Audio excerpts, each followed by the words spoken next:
dude is deranged, standing in the middle of the road, asking to be run over. Hello. So, I guess I'm back with a new video. Why did I just say I guess? I'm sorry. I am back with a new video, and it's going to be a book review, which will include spoilers, just so you know. Today, I'm going to talk to you about this book. It's a novel love story by Ashley Poston, and this is a romance novel. If you love books about books, then you should definitely keep watching. Okay, so what is this about? Just a quick overview. It follows someone called Eileen Merriweather. They are a book lover, just like, well, hopefully you and me. And Eileen is a 30-something English uni professor. And what happens is that she is going to a cabin where she was also supposed to meet her friends, but they bailed on her. Not like in a bad way. They didn't like bail. They had other responsibilities, so they basically could not make it, and she's going there alone, and her car just breaks down on the way. And the town where her car breaks down, it's called Elraton, guys. This town is actually, it looks like it's plucked straight from her favorite romance books, and that's because it is. It literally is the town from her favorite romance books. But here's the thing. Remember I said that her car breaks down, and while her car was breaking down, I mean, before the eventual breakdown, she almost runs over a dude. And this dude was also standing in the middle of the street, and it's raining. It's pouring. So this dude is deranged, standing in the middle of the road, asking to be run over. So it's not like my girl was at fault here, okay, just so you know. Anyway, so this dude is a bookstore owner in this town where her car breaks down. And Eileen, or Elsie, as everyone calls her. So Eileen is okay, I recognize everyone. You see, this is a fictional town that has come alive, and I recognize every other character except you. I mean, I'm talking about the dude whose name is Anders, or Anderson. I'm just going to call our protagonist Elsie, and the love interest, that is this unhinged dude, Anders. So Elsie can't place Anders. She can't recall who this guy is, because he doesn't appear in any of the books in the entire romance book series. That is a favorite. As long as she stays in that town waiting for her car to get fixed, she decides to basically help those characters whose happily ever afters were put on pause. But this dude somehow doesn't want her to do so. This dude is okay, you're here, your car broke down, no big deal. Once it gets fixed, you're out of here. You don't belong here. So this is what he just impresses upon her. And she's okay, chill. I'm going to leave. So this is a dream, and I can relate to that. So she's okay, just let me breathe. Let me breathe. I will leave. But not before, helping some of these folks get their happily ever after. Here's your spoiler warning again. So you're still here, that means either you have read the book or you just don't mind spoilers. The thing is that the author of the romance book series, Rachel Flowers, she is dead. She couldn't give happily ever afters to some characters. One of them is Maya. This book was supposed to feature a lesbian couple, and Yeah, so they didn't like it got put on pause at a really bad page. Like both of the characters like are distraught, they are unsure, they do have feelings for each other and everything. You know how it is in romance books. So basically that's where like why am I laughing? The author is dead, and also the author died at an age at which Elsie is right now.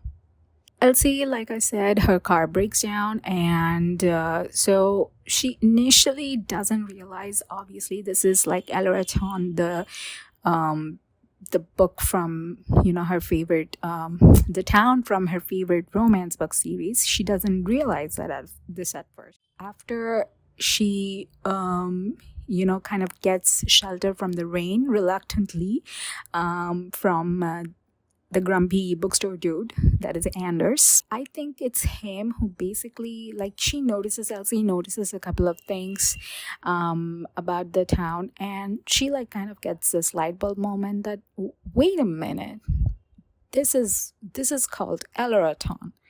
You mean the Eleraton? And he goes like, and at this point I'm like, high key sus. Okay, like, how are you not freaked out? So something must be up with this dude. He's fully aware. He is the only one who's fully aware of the fact that this is a literal fictional town. Okay? Again, to give you a sort of idea, a visual idea, to help you along with the visuals, imagine if you have watched the show Once Upon a Time, imagine Emma hadn't gotten pregnant and like there was no fairy tale thingy, and imagine her car breaking down on the way to, wait, was it Boston or New York? She was coming from Boston, right? So anyway, if she like was a lover of fairy tales and everything, which knowing Emma, she was not, like, yeah. So if she loved fairy tales and suddenly she stumbles upon this storybook town, Emma, if she weren't pregnant and Henry hadn't like come to her telling that, hey, you're my mom and everything, so she was just a fan of fairy tales and she stumbles into a town.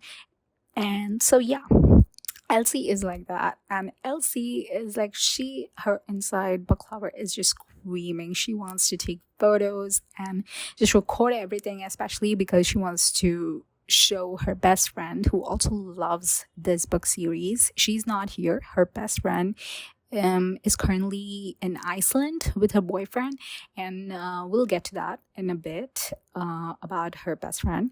So Elsie, when she, and this is another, this is a nitpick, like tries to take photos of the cafe where she's having breakfast.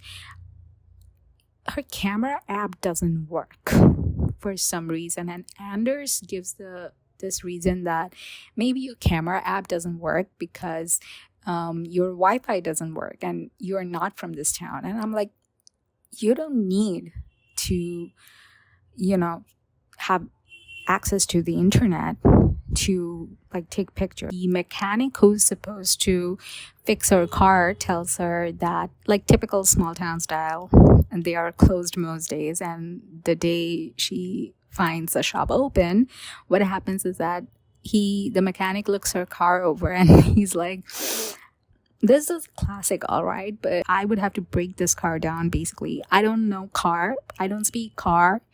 So he basically tells her he would have to take apart the car and just like in order to get in working condition. And so this is a big job, but hey, he says that it only requires like a hot sauce bottle or 2 bottles to be able to fix it. And I'm like, this mechanic doesn't charge anything in this economy. In this economy, he doesn't charge a single dollar to fix this old ass car. Okay. If anything's unbelievable, it's this. Anyway, so while her car gets fixed, she like helps other folks, she talks to them, and inside she knows everything about their lives, like including some of the characters' sex lives. And it's so wild because there's a character that literally comes to her asking for bedroom advice. Yeah, so during all of this, what happens is she and Anders start to fall for each other. And we still are high-key sus of Anders because Elsie has a theory. She's like, okay, what if Anders was supposed to be a character that was somehow in the background of her other books and she didn't notice, but he was supposed to be the main character in her next book, the one Rachel did not get to even start. Or maybe Elsie and any other reader doesn't know about. So maybe the author created this character already, but did not have didn't flesh out a backstory and everything for him. So that's why maybe I can't recall him because he was just in the background. But yes, another weird thing happens. So Anders once, at the beginning, when they were starting to fall for each other, before that, Anders says some hurtful things to Elsie. So remember I said that Elsie was staying at Anders's loft. So she didn't stay there after he said those things to her. This character called Junie, she offered her to a room at her inn. And so this inn is also haunted. But when Elsie wakes up, she's not terrified by the fact that this is a supposedly haunted inn. She is curious because that Anders is seen walking towards the inn, and she's like, oh, he's coming to ask for my forgiveness and everything, but he doesn't come inside. Okay, so Anders doesn't come inside. He goes he is seen walking down a path behind the inn, and it just leads to a gazebo type of thing. It looks like a graveyard of unfinished drafts. And so Elsie rightfully assumes that these are unfinished drafts of Rachel Flowers. So before she can investigate anything, Anders just comes wearing that romance hero glare.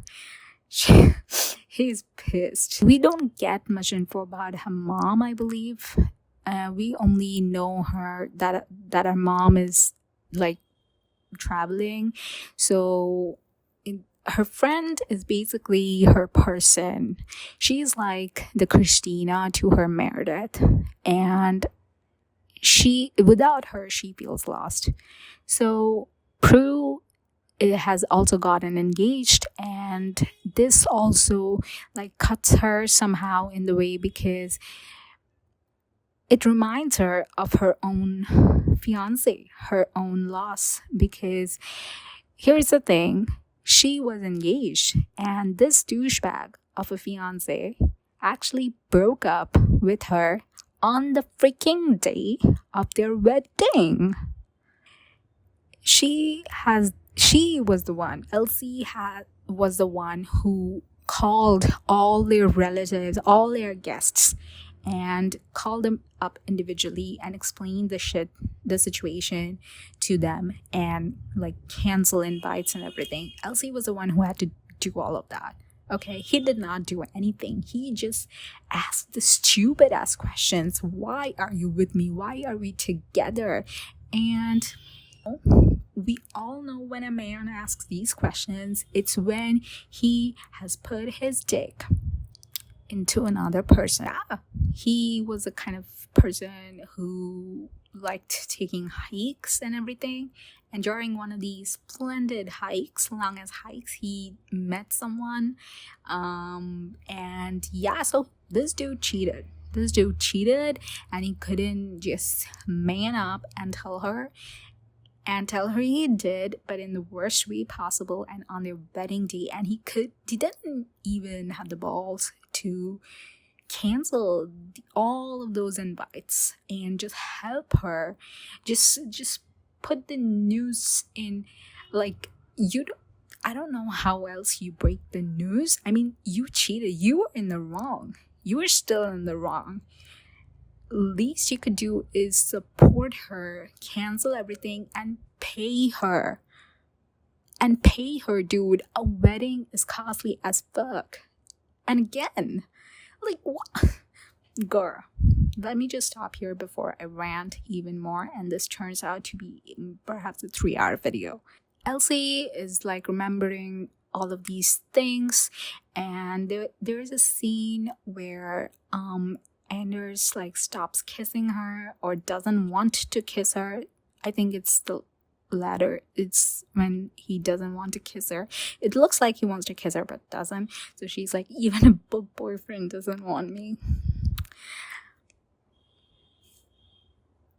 And I honestly wanted to go there and hug her. I wanted to hug Elsie so bad. She read to me like a really lost puppy, and I literally wanted to be her friend so bad. And like, yeah. Anyway, so Anders gets over this, I wouldn't say quickly, but fairly quickly in the next few chapters, and thank God for that, because I need this romance to be on the track. The train needs to move, and move it did. They kissed. It was wonderful. But like when there's a scene where Anders takes her to a waterfall. That's also a very famous location in the book series, and this is also where they, do the deed, the devil's tango, the P and the V, you get it, like doing the insertion. Before the insertion, she is thinking like, what if you are the main character of her next novel? What if? So that means there is a love interest for you, and I should not be taking so much of your time. I am not the love interest. I am not a fictional character. And she goes on, and he's like, girl, I'm not asking you. Okay, he doesn't say this literally, but yeah, something along those lines. He's not asking her to marry her and think. Let's just see what happens. I mean, okay, I'm down with this. And also, I'm kind of curious at this point, because how is this going to go?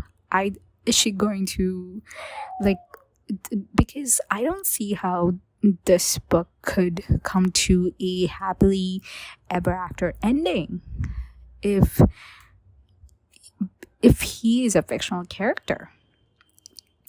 Turns out he is not. Okay, I did not see this coming. He was just throwing off major vibes of this emo dude who didn't belong here quite, and it looked like he didn't. He's a real person, not a character. He's a real person just like her. So yeah, that's one problem solved. Elsie and Anders can be together. So that's one problem solved. But how did he get here? That's not quite explained. With an asterisk, I think. And he, turns out, is the ex-fiance of Rachel Flowers.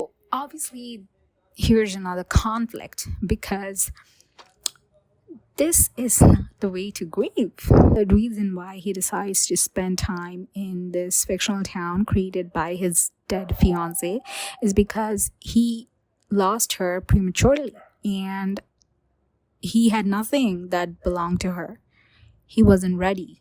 So, in his grief, he wanted to belong somewhere, like in a world that Rachel created. So, he decided to stay here. And because he could see their friends everywhere in these characters, in these townsfolk that Rachel created, and he was happy. But that's not the main thing he was looking for. He was actually looking for a Rachel 2.0. He thought that since she created all of these characters and he could see similarities of their friends in these characters, so she might have also created a character that would be similar to herself. That's so sad. I really felt for Anders. But here I am, like, how is this author going to give me a happily ever after? Because this dude is depressed. She's also depressed. And, like, okay, how is this going to happen? So, another character who was not in this town, B, she was away. So, she comes back to this town, and it turns out that B is actually Rachel personified. She's exactly what Rachel would be if she weren't an author. So Elsie also realizes this because B also looks like Rachel. So they're in shock. Anders is also in shock because during the entire stay of Anders, B wasn't there. B has only come back right now. So Elsie is like, go to her. Anders is like, are you sure? Because, like, why are you pushing me towards, because I think in some part of his mind he realizes that that's not my Rachel.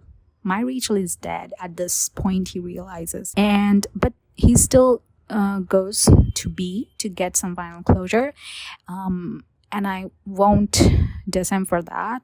And this is also where they say goodbye to each other, Anders and Elsie, with a last line.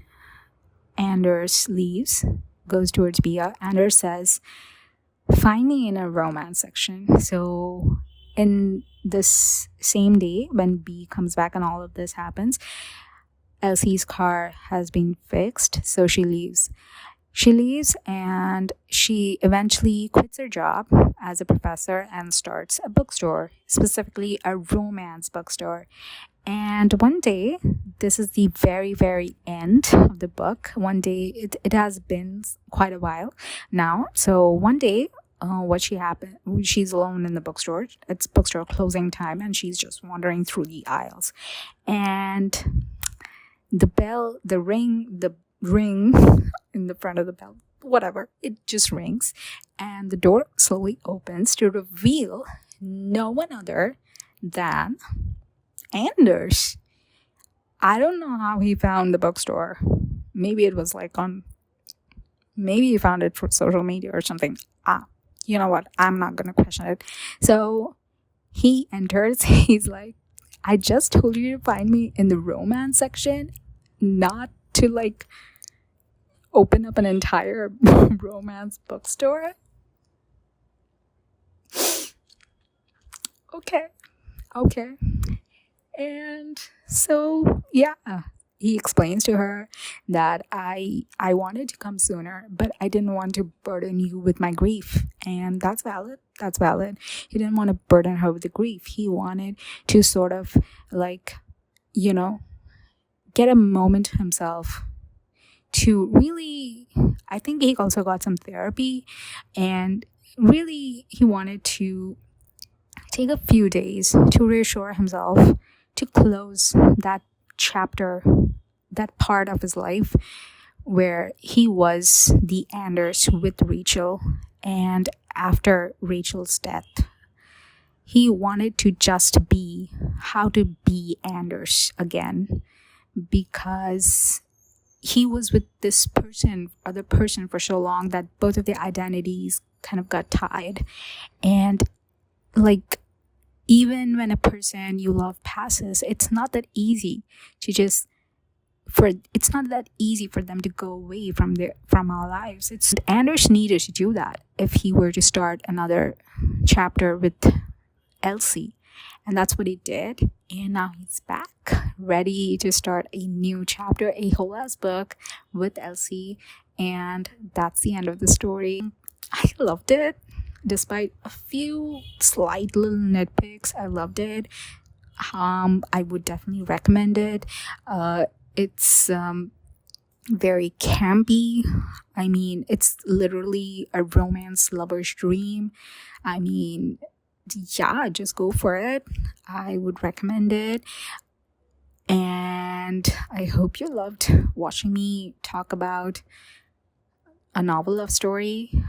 If you want me to drop more of these review videos, just let me know in the comments. I am more than happy to chat about books. I usually try to avoid spoilers. If you want a video without spoilers, let me know. But since I do these unscripted, it's difficult for me to not talk about spoilers. But I will try.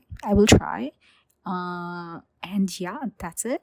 I hope you have a great day, great week ahead, and I'll catch you in my next video. Bye.